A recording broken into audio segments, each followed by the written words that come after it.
Good morning दोस्तों। हाय, आप सब कैसे हो दोस्तों? आई होप आप सब अच्छे होंगे दोस्तों। और आज मैं आपका दोस्त सुनील आपके लिए एक और धमाकेदार टॉपिक की शुरुआत करेंगे अपन दोस्तों। एक बहुत अच्छा टॉपिक है दोस्तों। OTIC से रिलेटेड ये क्वेश्चन है दोस्तों। और मोस्टली हर एग्ज़ाम में एक आधा क्वेश्चन आता है दोस्तों इससे। तो आज भी आपका एक नंबर अपन फिक्स करके जाएंगे इस वीडियो से दोस्तों। नमस्कार दोस्तों। आज जो अपन टॉपिक पढ़ेंगे दोस्तों वो एक अच्छा टॉपिक होगा दोस्तों। क्योंकि मोस्टली एक जो हॉस्पिटल के अंदर मोस्टली क्या होता है दोस्तों के वेस्ट प्रोडक्ट ज़्यादा होता है, या फिर इन्फेक्टेड जो इंस्ट्रूमेंट होते हैं, या उनको इन्फेक्टेड कोई भी रिलेंस वगैरह बेडशीट वगैरह हो गई दोस्तों, तो उनको अपन स्टेलाइज करने के लिए तरीके काम में लेते हैं दोस्तों। तो उसी के बारे में स्टेलाइजेशन और डिसइंफेक्शन के बारे में पढ़ेंगे दोस्तों आज अपन दोस्तों। और आज का टॉपिक जो होगा अप्रोक्स हर एग्ज़ाम के अंदर 1 से 2 क्वेश्चन इस टॉपिक से बनते हैं दोस्तों।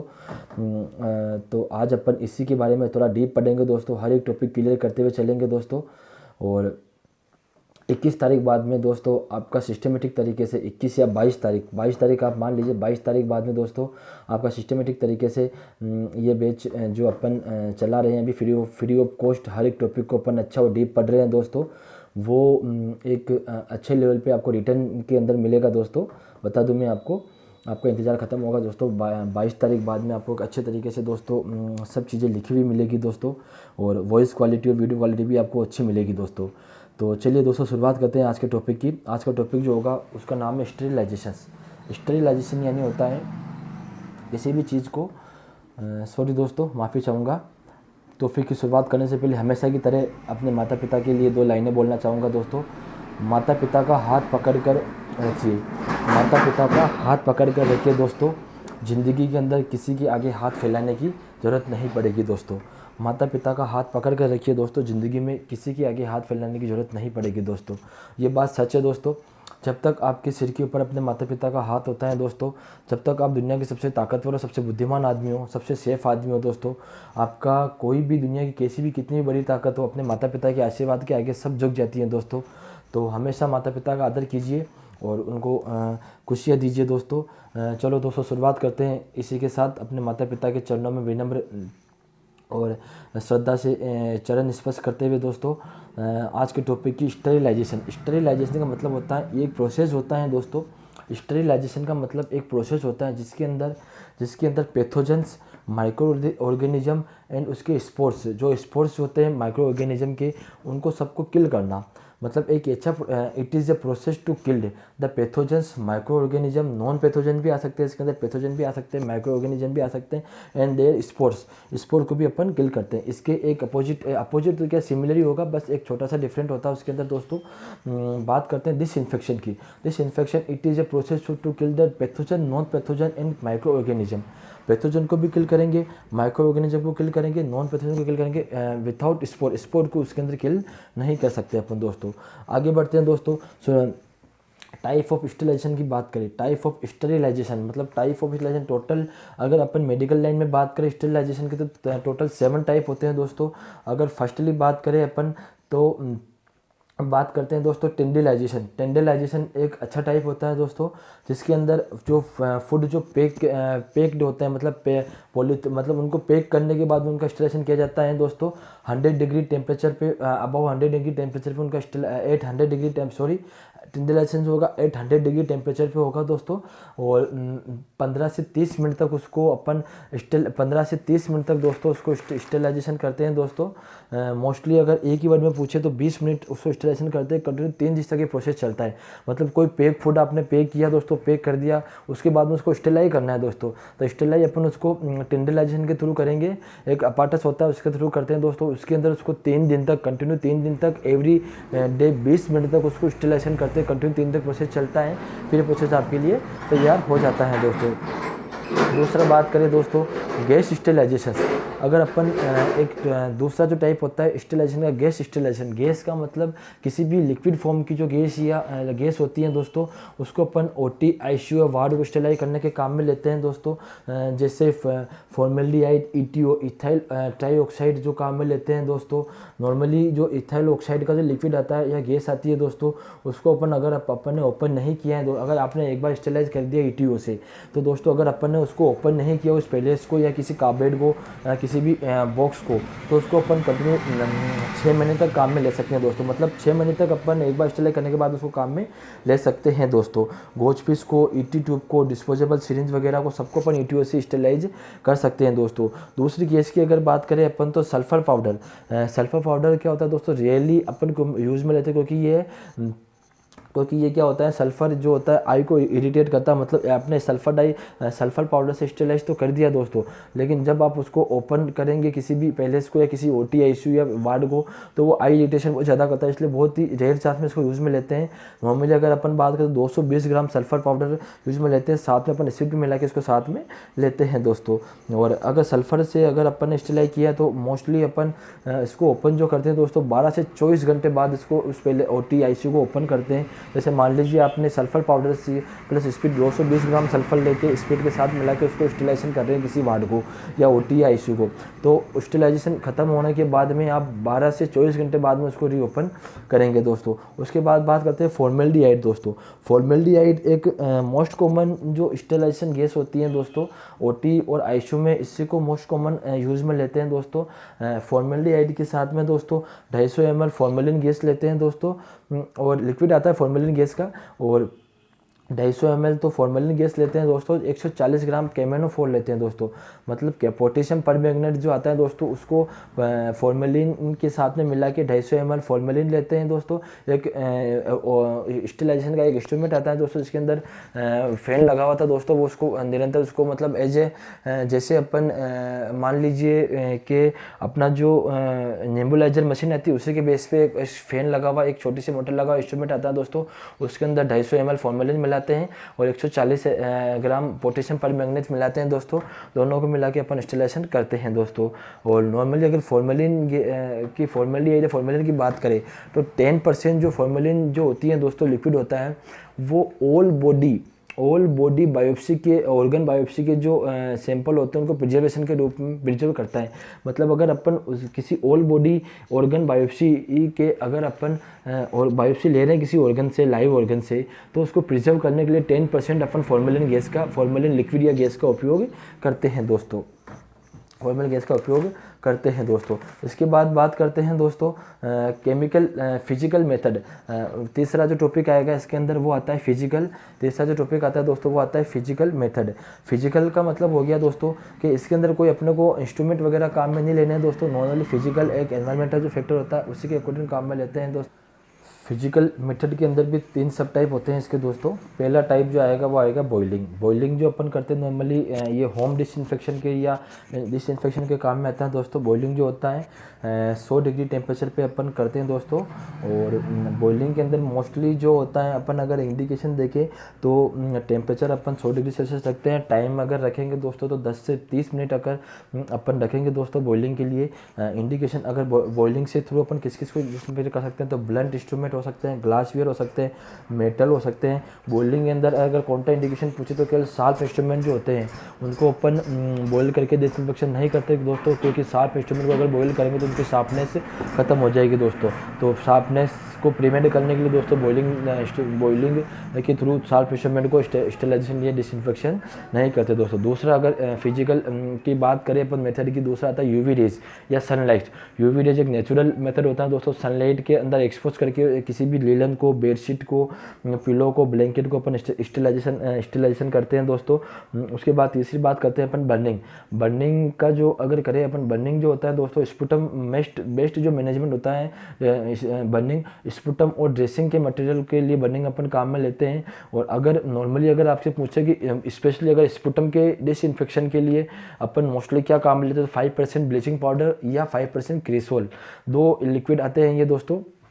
दोनों में से अगर अपन कोई सा भी अगर काम में लेवे दोस्तों, तो 5% ब्लीचिंग पाउडर काम में ले सकते हैं दोस्तों, या 5% ब्लीचिंग पाउडर और 5% क्रिसोल जो आता है लिक्विड, उसको अपन काम में ले सकते हैं दोस्तों। ये हो गया आपके फिजिकल मेथड। चौथा जो आता है दोस्तों रेडिएशन मेथड। रेडिएशन मेथड के अंदर क्या करते हैं, sterilise by the gamma rays.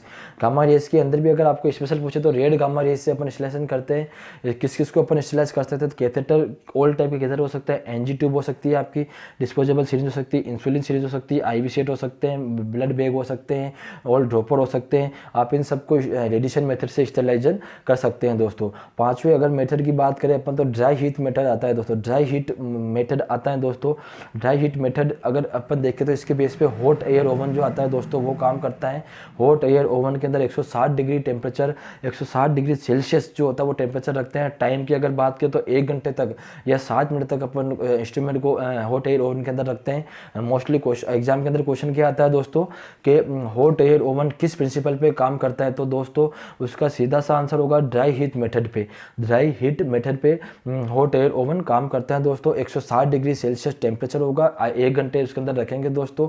और अगर पूछे कि हॉट एयर ओवन में किसको स्टेलाइज कर सकते हैं दोस्तों, तो वो जितने भी शार्प इंस्ट्रूमेंट होते हैं उसको अपन इसके अंदर स्टेलाइज कर सकते हैं दोस्तों। जो छठा आता है मॉइस्ट हीट। मॉइस्ट हीट के अंदर अगर बात करें तो ऑटोक्लेव जो मशीन आती है दोस्तों, ऑटोक्लेव जो अपन करते हैं दोस्तों, ऑटोक्लेव ही को जो अगर एग्जाम में क्या क्वेश्चन आता है दोस्तों कि ऑटोक्लेव किस प्रिंसिपल पे काम करते हैं दोस्तों, तो इसका सीधा सा जवाब होगा दोस्तों autoclave is the base of the moist heat method के ऊपर काम करता है दोस्तों। अगर ऑटोक्लेव के टेम्परेचर की बात करें तो 121 डिग्री सेल्सियस टेम्परेचर, टाइम जो होगा 15 से 20 मिनट, और जो प्रेशर जो होगा LBS के अंदर काउंट करते हैं। प्रेशर से इसमें क्या प्रेशर लगाते हैं जिससे मॉइस्ट हीट जनरेट होती है, वो सारे स्पॉट वगैरह को नॉन पैथोजन माइक्रोजन को सबको किल कर देती हैं। प्रेशर जो होगा 15 से 20 LBS प्रेशर अपन काम में लेते हैं दोस्तों। एक क्वेश्चन आता है दोस्तों, अगर ऑटोक्लेव का टेम्परेचर 121 डिग्री सेल्सियस अगर अपन रख रहे हैं तो 30 मिनट तक उसको स्टेलाइजेशन करना है दोस्तों, 15 LBS प्रेशर उसके ऊपर लगाना है दोस्तों। अगर यही सेकेंड नंबर पर आता है 126 डिग्री सेल्सियस अगर टेम्परेचर रख रहे हैं दोस्तों, तो 20 मिनट स्टेलाइजेशन करना है, 20 LBS प्रेशर उसके ऊपर लगाना है दोस्तों। और यही अगर 131 डिग्री सेल्सियस टेम्परेचर ऑटोक्लेव का रख रहे हैं दोस्तों, तो टाइम रखना अपने को ओनली 3 मिनट, और प्रेशर जो होगा 30 LBS का प्रेशर होगा दोस्तों। ऑटोक्लेव के बारे में थोड़ी सी बात कर लेते हैं दोस्तों। ऑटोक्लेव की अगर डिस्कवरी की बात करें तो ऑटोक्लेव को डिस्कवर किया था चार्ल्स चैम्बरलेन ने 1879 के अंदर डिस्कवर किया था दोस्तों। ऑटोक्लेव थोड़ा चीफेस्ट होता है, मोस्ट चीफेस्ट मतलब सस्ता होता है दोस्तों। चीफ नहीं चीफेस्ट होता है, लोवेस्ट कॉस्ट आती हैं। और इसके अंदर अगर अपन बात करें तो ऑल इंस्ट्रूमेंट को आप स्टेलाइज कर सकते हैं दोस्तों। स्टेलाइज करता है एक्सपेक्ट जो रीयूजेबल ग्लव्स होता है उनको आप स्टेलाइज नहीं कर सकते हो। रबड़ के जो कैथेटर वगैरह आते हैं उनको आप स्टेलाइज नहीं कर सकते हो दोस्तों। लास्ट एंड 7 बात करें अगर पाँचवा केमिकल स्टेलाइजेशन की।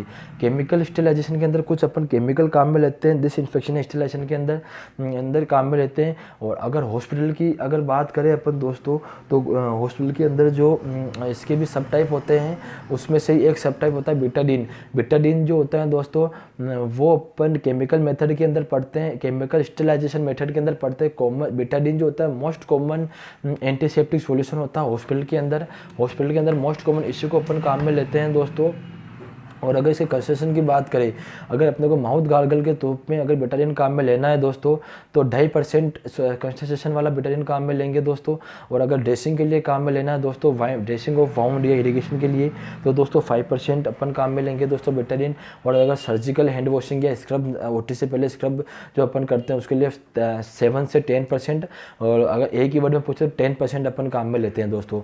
अगर मान लीजिए किसी पेशेंट को बिटाडीन से एलर्जी है, तो दोस्तों अब उसका सब्स्टिट्यूट क्या काम में लेंगे अपन डिसइंफेक्शन के रूप में। अगर किसी पेशेंट को बिटाडीन से एलर्जी है दोस्तों, तो उसके लिए क्लोराहेक्साडीन जो आता है माउथ गार्गल के अपन नॉर्मली काम में लेते हैं दोस्तों, तो क्लोराहेक्साडीन अपन काम में लेते हैं दोस्तों। इसी में केमिकल मेथड के अंदर अगर दूसरे टाइप की बात करें तो H2O2 हाइड्रोजन पराऑक्साइड। हाइड्रोजन पराऑक्साइड क्या होता है दोस्तों, मोस्टली जो वाउंड होता है उसके अंदर अगर पस पड़ा हुआ है तो उसकी इरिगेशन में अपन काम में लेके हैं दोस्तों। और अगर वाउंड में पस नहीं है तो दोस्तों अपन नॉर्मल बिटाडीन से अपन उसको उसको क्लीन करेंगे दोस्तों। अगर किसी सरफेस पे ब्लड गिर गया है या क्लॉथ पे ब्लड गिर गया है दोस्तों, तो अपन उसको हाइड्रोजन पेरोक्साइड से क्लीन करेंगे दोस्तों। एक मरकरी भी अगर गिर गई है, मरकरी जो होता है, मरकरी भी अगर नीचे गिर गई है दोस्तों, तो उसको भी मूविंग जो करेंगे मरकरी सरफेस को वो अपन H2O2 से ही करेंगे दोस्तों। Mercury is a neurotoxic agent होता है दोस्तों, इसको अपन डायरेक्ट टच नहीं कर सकते हैं दोस्तों। अगर मरकरी स्मॉल अमाउंट में अगर नीचे गिरी है दोस्तों फ्लोर के ऊपर, तो फर्स्टली इसका एक्शन होगा आप लाइट ऑफ कीजिए दोस्तों। सेकंड नर्सिंग एक्शन होगा दोस्तों, आप एक्टिविटी स्टॉप करिए। और तीसरा जो होता है आप उसको ड्रॉपर से कलेक्ट करिए अगर लो अमाउंट में गिरा है। और अगर आपको लार्ज अमाउंट में मरकरी स्प्रेड हो गई है फ्लोर के ऊपर, तो आप हजमट को इन्फॉर्म कीजिए। हजमट का मतलब हो गया इसको हजमट का मतलब हो गया दोस्तों हेजाइडियल मटेरियल मैनेजमेंट टीम जो होती है, एक अलग से टीम बनी हुई होती है दोस्तों ऐसे न्यूरोटॉक्सिक जो एजेंट होता है उनके लिए, उनको कैलो करने के लिए। और तीसरे अगर सॉल्यूशन की बात करें सेवलोन जो आता है दोस्तों, सेवलोन एक मोस्ट डिसइंफेक्शन काम में लेते हैं। इसको अपन इजीली बाजार के अंदर ये मिल जाता है दोस्तों। सेवलोन क्वेश्चन की बात करें थर्मामीटर को क्लीन करना है तो 1:20 के अंदर 1 ml सेवलोन और 20 ml अपन वाटर लेंगे दोस्तों। और अगर बिफोर सर्जरी अपने को प्री प्रोसीजर अगर सेवलोन यूज़ में करना है दोस्तों, तो 1:100 के रूप में काम में लेंगे और 30 मिनट तक इसको अपन काम में ले सकते हैं दोस्तों। सेवलोन का जो सॉल्यूशन जो होता है दोस्तों, अपन उसको 7 दिन तक सेवलोन का सॉल्यूशन जो होता है दोस्तों, उसको अपन 7 दिन तक अपन उसको कंटिन्यू करते हैं। 7 दिन बाद में उसको अपन चेंज करते हैं दोस्तों। इसके अंदर चौथा अगर सब टाइप की बात करें केमिकल के अंदर, तो दोस्त आता है साइडेक्स को ही 2% ग्लूटेहाइड बोलते हैं। मोस्ट कॉमन अच्छा एक स्टेलाइजेशन या डिसइंफेक्शन सॉल्यूशन होता है दोस्तों। साइडेक्स के अंदर अपन ऑल इंस्ट्रूमेंट स्टेलाइज कर सकते हैं दोस्तों। साइडेक्स को अगर चेंज करने की बात करें दोस्तों, तो साइडेक्स को चेंज अपन बहुत बार एग्जाम में 2 क्वेश्चन आते हैं, 2 ऑप्शन आते हैं दोस्तों। दोनों में से एक ही ऑप्शन एग्जाम में आएगा दोस्तों, या तो 14 दिन लिखा हुआ होगा या 28 दिन लिखा होगा। अगर दोनों एक साथ आ जाए तो अपने को 28 दिन प्रायोरिटी देनी है दोस्तों। बाकी अगर 14 दिन बेस्ट होता है, बाकी आपको अगर 28 दिन 14 दिन आ रहे तो 14 दिन को प्रायोरिटी अपन देंगे दोस्तों इसको चेंज करने के लिए। और नॉर्मली अगर साइडेक्स से इंस्टॉलेशन की बात करें तो एंडोस्कोपिक ट्यूब हो गई, ईटी ट्यूब हो गई और पॉजिटिव HIV इन्फेक्टेड अगर कोई इंस्ट्रूमेंट है उसको क्लीन करना है दोस्तों, तो उसको अपन साइडेक्स से 2% ग्लूटेहाइड से चेंज कर सकते हैं दोस्तों। और अगर इसकी टाइमिंग की बात करें कि इंस्ट्रूमेंट को कितना टाइम साइडेक्स सॉल्यूशन में रखना है, तो नॉर्मली अपन 30 मिनट तक इसको साइडेक्स के अंदर इंस्ट्रूमेंट को डिप करके रखते हैं दोस्तों।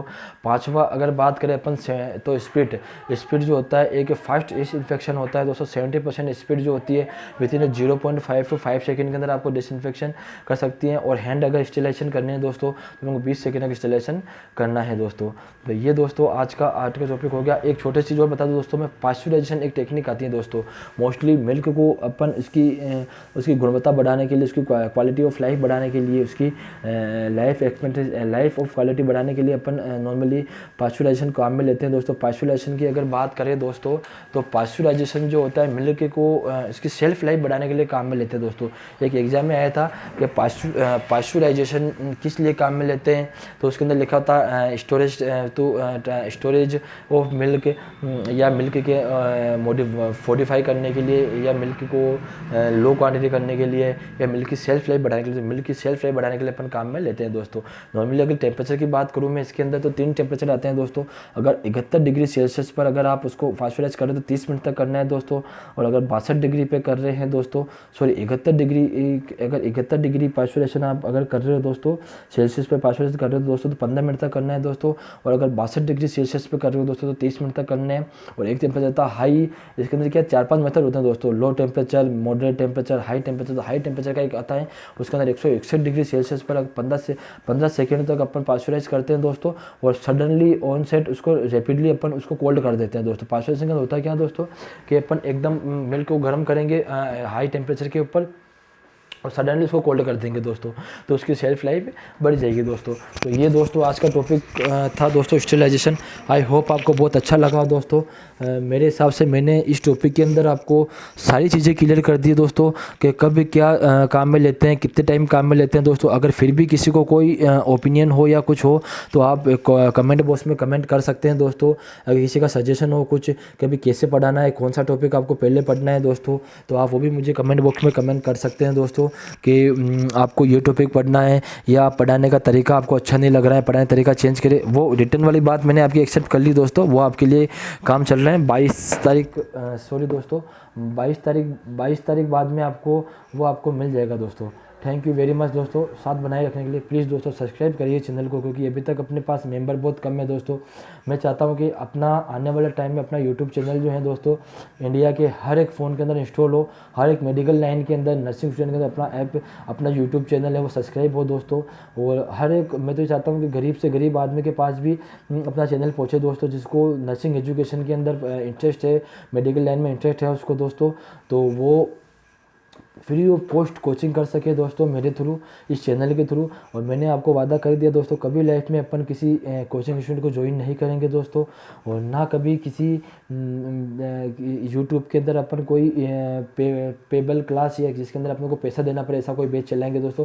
फ्री ऑफ कॉस्ट रहेगा दोस्तों, क्योंकि मुझे पढ़ाने का शौक़ है दोस्तों। मैं कि अभी भी कह रहा हूँ आपको, पैसों के लिए मैं नहीं पढ़ा रहा हूँ दोस्तों, मैं सिर्फ अपने नॉलेज को बढ़ाने के लिए और आपके नॉलेज को इंक्रीमेंट करने के लिए पढ़ा रहा हूँ दोस्तों।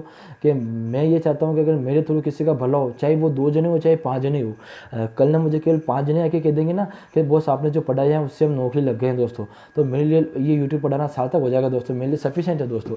लेकिन मैं ये चाहता हूँ कि पूरे इंडिया के अंदर अपना जो चैनल है दोस्तों इतना तेज़ी से वायरल हो दोस्तों, कि हर एक कोने के अंदर, हर एक मेडिकल ऑफिसर के अंदर, हर एक नर्सिंग ऑफिसर के अंदर अपना जो यूट्यूब चैनल है वो इंस्टॉल हो, सब्सक्राइब करा रखा हो उसने, और उसको हर एक नॉलेजेबल चीज़ मिले दोस्तों। थैंक यू वेरी मच दोस्तों, साथ बनाए रखिए दोस्तों, थोड़ा सा सपोर्ट रखिए दोस्तों। आने वाले टाइम में आपको बेस्ट से बेस्ट क्लासेस दूंगा दोस्तों। थैंक यू वेरी मच दोस्तों।